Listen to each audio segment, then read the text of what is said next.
Hello, beautiful beings. It's Andrea Foulkes, and I just thought I'd talk about past lives, love, and relationships for a minute. I've just done a wonderful interview with James Bartley from the Cosmic Switchboard, and we've talked at so many tangents. And one of those that we talked about was about love and relationships, and how that all links into soul connections in past lives. And I started sharing some amazing stories that I'd experienced in my own healing journey and with many of you, from taking people into past lives for 23 years now. I have 23 years experience of seeing the love stories across time and space and dimensions of existence, that lie in our souls, and sometimes it's beautiful soul connections reconnecting together.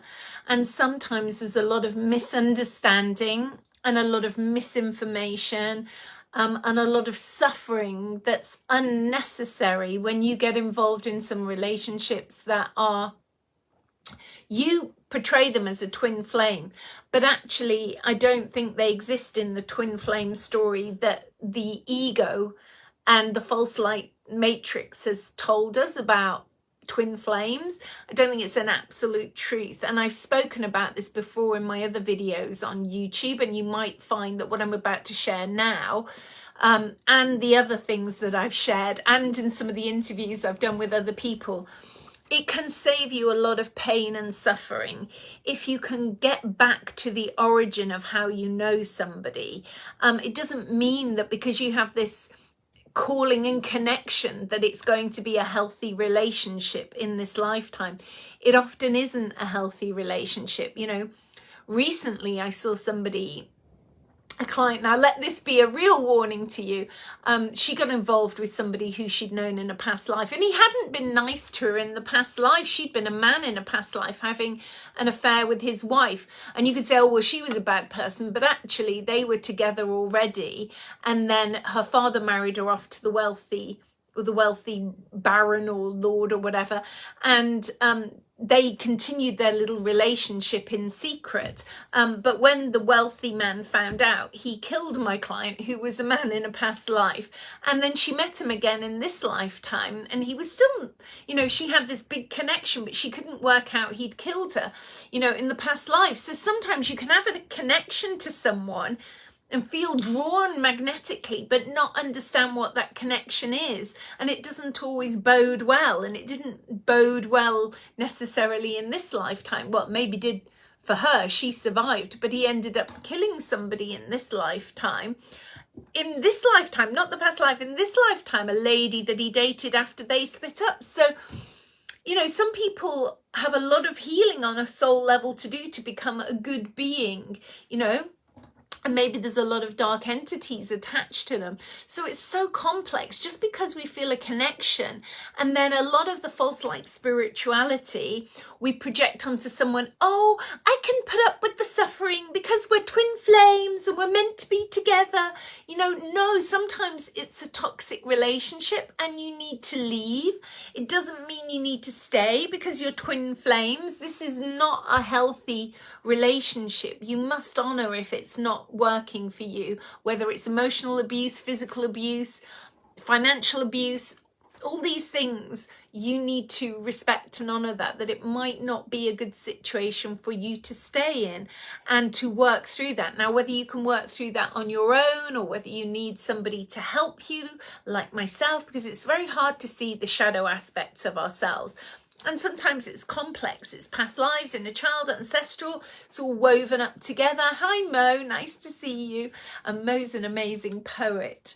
And he's around London. He's watching now. So it's just giving a shout out to Mo and his amazing poetry. So all these things are happening, of the connections between people. And sometimes we have soul connections and they're like our soul family across time and space. Do we necessarily need to be in a relationship with them at an intimate level in this lifetime? No, they can just be our soul star family. And we get to this place of having lots of soul star family connections.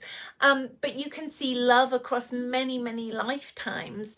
And it's bringing that into your heart And I spoke in the interview we just did now, wouldn't it be wonderful if we could all find a dear beloved for ourselves, and there would be no arguing and shouting and animosity, and we had a whole lifetime with someone. Didn't have to have lots and lots of different partners, just had a lifetime of absolute love and joy and a family together. And of course that does happen for some people, but for others it doesn't happen. And I can't say I've experienced it in this lifetime myself. You know, my journey has been very different. I've been working through a lot of past life soul connections to people and taking them to the 0 point field to heal myself.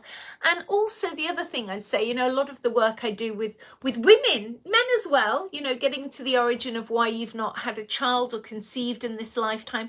And don't think, oh, well, it's not worth doing it because I'm in my 40s or 50s or 60s or even 70s or 80s now.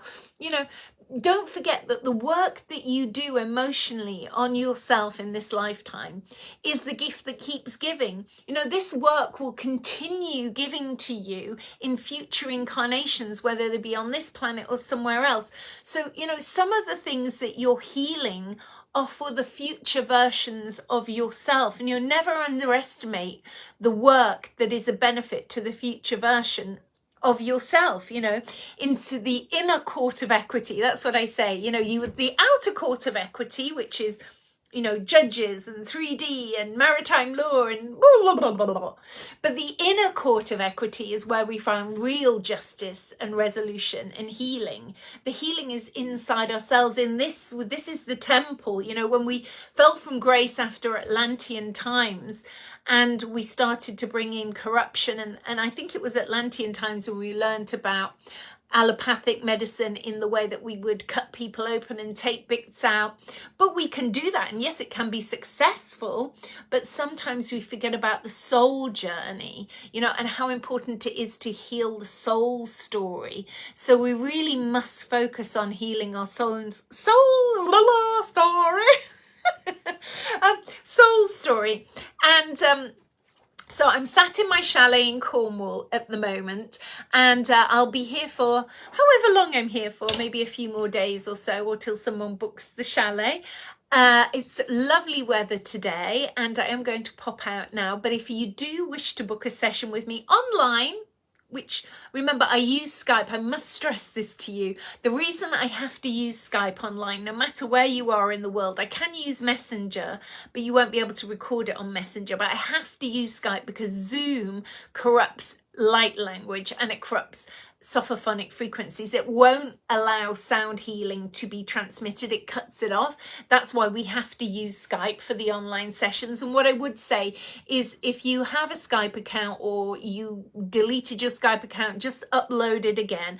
But make sure a lot of people recently are not making sure their volume's working on their computer or their phone. Just make sure that you are familiar with Skype if you've not used it for a long time, or if you've never used it. I personally love it. I think it's much better than Zoom.